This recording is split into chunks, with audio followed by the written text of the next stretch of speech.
Dear friends, मेरा नाम शकील है और आप देख रहे हैं जीनियर शिक्षा यूट्यूब चैनल। फ्रेंड्स, आज से जो है हम एक न्यू सेशन चालू करने जा रहा हूं जिसमें आपको जो है ना ट्रांसलेशन बनाना सिखाऊंगा, यानी हिंदी से इंग्लिश में ट्रांसलेट करना आपको सिखाऊंगा।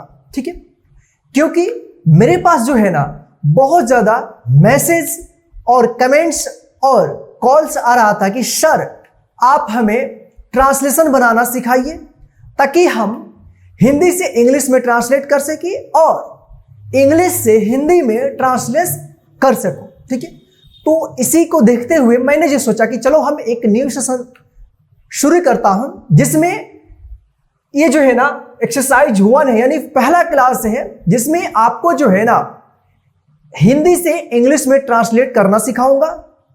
ठीक है, तो चलिए बिना देर किए हुए आज के इस क्लास को हम शुरू करते हैं। क्लास को शुरू करने से पहले आज के इस क्लास को कर दीजिए लाइक, क्योंकि आप जो है ना बाद में भूल जाते हैं। और आप हमारे चैनल पे पहली बार विजिट कर रहे हैं तो नीचे दिए गए लाल बटन को दबाकर चैनल को सब्सक्राइब कर लीजिए और साथ में जो बेल आइकन दिख रहा है ना उसको ऑल नोटिफिकेशन को प्रेस कर दीजिए ताकि हम जब भी क्लास अपलोड करेंगे तो उसका नोटिफिकेशन सबसे पहले आप तक पहुंचता रहेगा। और हाँ, आज के इस क्लास को आप लास्ट तक और पूरे ध्यान से देखिएगा ताकि आपको जो है ना इंग्लिश में ट्रांसलेशन बनाना आपको आ जाएगा, ताकि आप जो है ना आगे चलकर इंग्लिश से हिंदी में ट्रांसलेट करना आप सीख जाएंगे। ठीक है, तो इसको अच्छे से देखिएगा। ठीक है, तो आइए आज के इस क्लास को हम शुरू करते हैं। ध्यान रखिएगा, ऐसा क्लास आपको कहीं नहीं मिलेगा, आप लास्ट तक जरूर देखिएगा। इसी क्लास में जो है ना आपको ये हिंदी का जो है ना शब्द वाक्य है इसको इंग्लिश में ट्रांसलेट करना आपको सिखा दूंगा। ठीक है, तो आइए क्लास को हम शुरू करते हैं। तो फ्रेंड्स, ये हमारा पहला एक्सरसाइज है जिसमें आपको जो है ना दिस और डैट का प्रयोग बताएंगे हम आपको। ठीक है, दिस मतलब होता है यह और डैट का मतलब होता है वह। ठीक है, और इन दोनों के साथ जो है ना इज लगता है। ठीक है, क्या लगता है? दिस और डैट के साथ इज लगता है। ठीक है, इज का मतलब होता है हाय। ठीक है, इज का मतलब क्या होता है? हाय होता है। बस इसको आप याद रखेंगे, समझ जाएंगे, आपको ट्रांसलेशन बनाना इजी हो जाएगा। ठीक है, और हमारा क्लास जो है ना रेगुलर आप देखिएगा तो मैं गारंटी के साथ कहता हूं आपको ट्रांसलेशन बनाना सिखा दूंगा। चुटकी बजा करके जो है ना आप किसी भी ट्रांसलेशन को आसानी से आप बना देंगे। ठीक है, तो आप लास्ट तक पूरे सेशन को जरूर देखिएगा जो भी क्लास हमारा आएगा। ठीक है, तो दिस मतलब क्या होता है? THIS। दिस मतलब क्या होता है? यह। डैट THAT, डैट मीन्स क्या होता है? वह होता है। और इन दोनों के साथ क्या प्रयोग होगा? दिस के साथ क्या लगेगा? इज, और डैट के साथ क्या लगेगा? इज। इज का मतलब क्या होता है? है। ठीक है, दिस और डैट ये दोनों जो है ना सिंगल पर्सन का बोध कराने के लिए लगते हैं, यानी सिंगुलर जो सिंगल रहेगा ना उसी के लिए जो है ना दिस और डैट लगेगा। ठीक है, तो चलिए अब हम इनसे बनने वाला जो ट्रांसलेशन है ना हम यहां पे सीखते हैं। ठीक है, तो आइए अब हम आपको जो है ना ट्रांसलेशन बनाना सिखाता हूं। तो यहां पे देखिए, सबसे पहले क्या है कि दिस मतलब क्या होता है? यह। डैट मतलब वह होता है, और इन दोनों के साथ जो है ना क्या लगता है? इज। ठीक है, तो चलिए यहां पे देखिए, यह मदन है, तो इसको आप इंग्लिश में ट्रांसलेट कैसे करेंगे? सिंपल है, थोड़ा सा दिमाग लगा दीजिएगा ना आपको यह समझ में आ जाएगा। ठीक है, यहां पे देखिए, यह मदन है, तो यह जो है ना इसको 1 नंबर है मानना है 2 नंबर पे लिखना है, और मदन को 3rd नंबर पे लिखना है। ठीक है, आपका ट्रांसलेशन बनकर तैयार हो जाएगा। देखिए, यह का इंग्लिश क्या होता है? दिस। दिस मतलब क्या होता है? यह। तो सबसे पहले हम यहां पे दिस लिखेंगे, THIS, दिस, और दिस के साथ यहां पे देखिए 2 नंबर में है लिखना है, तो है का इंग्लिश क्या होगा? इज होगा। इज। इज मतलब है, तो इसका इंग्लिश यहां पे लिख देंगे IS, इज।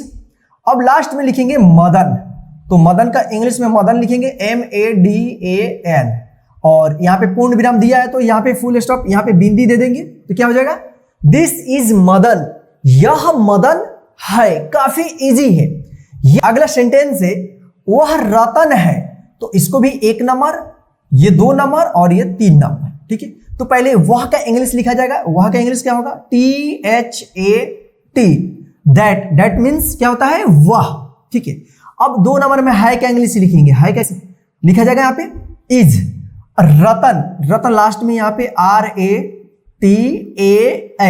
और यहाँ पे फुल स्टॉप, क्या हो गया, दैट इज रतन, वह रतन है। इसी तरह से जो है ना आप इसको बनाइएगा। तो देखिए यहाँ पे, यह गोपी है, तो यह का इंग्लिश क्या होगा, दिस, और दिस के साथ क्या लगेगा, इज। अब गोपी तो क्या होगा, GOPI और यहां पे फुल स्टॉप, क्या होगा, दिस इज गोपी, यह गोपी है। वह राधा है, तो वह का क्या होगा, THAT, दैट के साथ क्या लगेगा, इज। अब राधा का इंग्लिश लिखेंगे, RADHA, full stop, that is Radha. अगर यहां पे फुल स्टॉप छोड़ देंगे तो आपका सेंटेंस जो है ना गलत हो जाएगा। ठीक है, तो लास्ट में आप इस तरह से बिंदी देना भूलिएगा मत। ठीक है, जब भी आप ट्रांसलेशन बनाए, ठीक है, तो ध्यान रखिएगा। यहां पे चलिए, यह शीला है, तो यह का इंग्लिश क्या होगा, दिस, और इसके साथ क्या लगेगा, इज।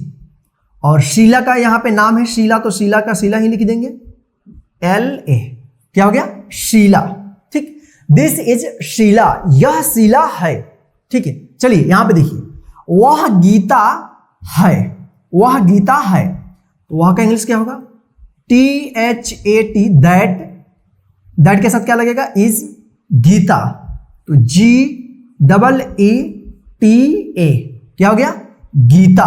ठीक है, यहां पे GITA भी आप लिखिएगा तो सही हो जाएगा। ठीक है, दैट इज गीता। ठीक है, चलिए यहां पे देखिए, यह सुनील है, यह का दिस, और इसके साथ क्या लगेगा, is Sunil, SUNEEL, Sunil, this is Sunil, यह सुनील है।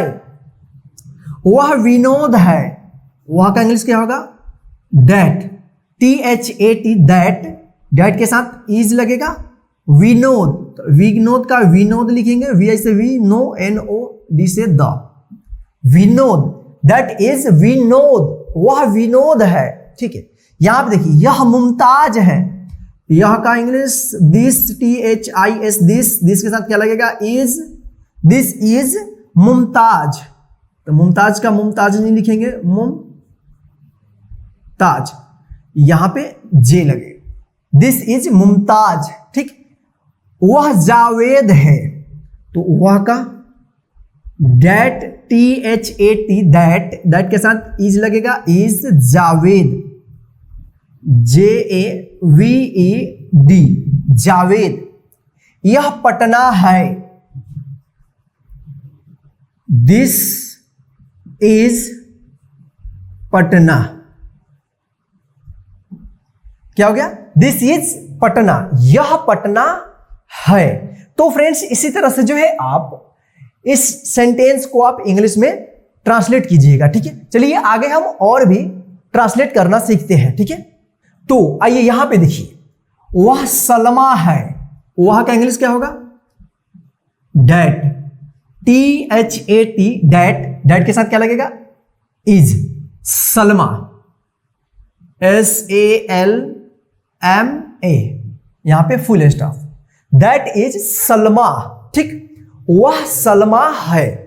अब यहां पे देखिए, यह हाजीपुर है, तो यह का इंग्लिश दिस इज, दिस के साथ इज लगेगा, और यहां पे हाजीपुर स्थान का नाम है, तो बड़े ही अक्षर से शुरू होगा, हाजीपुर, हाजीपुर, और यहां पे फुल स्टॉप हो जाएगा, क्या होगा, दिस इज हाजीपुर।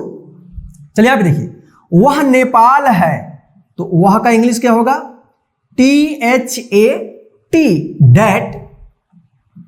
दैट के साथ इज लगेगा, दैट इज नेपाल, तो NEPAL,